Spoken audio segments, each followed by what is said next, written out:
నమస్తే పెద్ద. ఏం పేరు మీ పేరు? కొల్లి గోపాలకృష్ణ. ఏం చేస్తుంటారు పెద్ద? మేము ఇప్పుడు ఖాళీగానే ఉంటున్నాం. మనకు ప్రభుత్వ పనితీరు ఎలా అనిపించింది చంద్రబాబు గారి పరిపాలన ఈ 4.5 బాబు గారి పరిపాలన బ్రహ్మాండంగా ఉంది, ఎదురు లేదు. సచివాలయం కట్టాడు, మరి హైకోర్టు కట్టాడు, అన్నీ బాగా. ఈసారి మళ్ళీ ఆయన ముఖ్యమంత్రి అయ్యే అవకాశాలు ఉన్నాయంటారా? ఎక్కువగా ఉన్నాయి. కేసీఆర్ గారు, జగన్మోహన్ రెడ్డి గారు, మోదీ గారు కలిశారు, ఆయన ముఖ్యమంత్రిని చేయడానికి వీలు ఉండదు అని చెప్పేసి కొద్దిమంది అంటున్నారు కదా, నిజంగానే అట్లా ఏమైనా కనిపిస్తుందా వాళ్ళు కలిసినట్టుగా? ఆడేం కనిపించలే ఇక్కడ. అయితే వాళ్ళు కొత్త ఎత్తుగాళ్ళు వేస్తున్నారు కానీ ఆ ఎత్తుగాళ్ళు ఇక్కడ బారు. అది ఒక మన ప్రాంతంలో అభివృద్ధి ఏం జరిగింది పెద్ద? మాకు బాగానే జరుగుతుంది అభివృద్ధి. పింఛన్ అందుకు అందరికి అందుతున్నాయి, మొత్తానికి సాటింపేసి ఇస్తున్నారు. పింఛన్ వస్తుందా మీకు? ఓకే.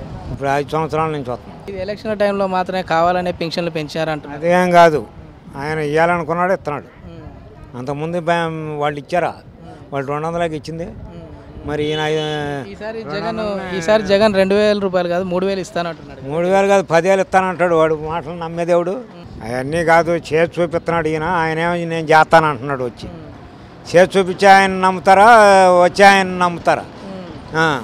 మరి అదేగా గొప్పతనం, చంద్రబాబులో ఉన్న గొప్పతనం. మీరు అసెంబ్లీ ప్రాంతానికి వెళ్ళారా, చూసారా? అమరావతి మొత్తం చూసాం, బ్రహ్మాండంగా ఉంది. పోలవరం సందర్శించారు? పోలవరం 5 సార్లు పోయాం. ఎట్లుంది? పట్టిసీమ మొదలు పెట్టినప్పుడు పోయాం, మళ్ళీ ఇప్పుడు 5 సార్లు పోయాము. చూడటానికే అభివృద్ధి ఎట్ట జరుగుతుంది ఏంటి అసలు మొట్టమొదటి పోయినప్పుడు మేము 2014లో పోయినప్పుడు అసలు ఏమీ లేదు ఆడ. పట్టిసీమ మొదలు పెట్టినప్పుడు ఒక కొండల మీద రాళ్ళు గుట్టలు పడేసి ఉండే. అప్పుడు పని మొదలు పెట్టి ఉండారు రాజశేఖర రెడ్డి టైంలో. పని ఏమి జరగల, తర్వాత జరిగింది పని అంతా.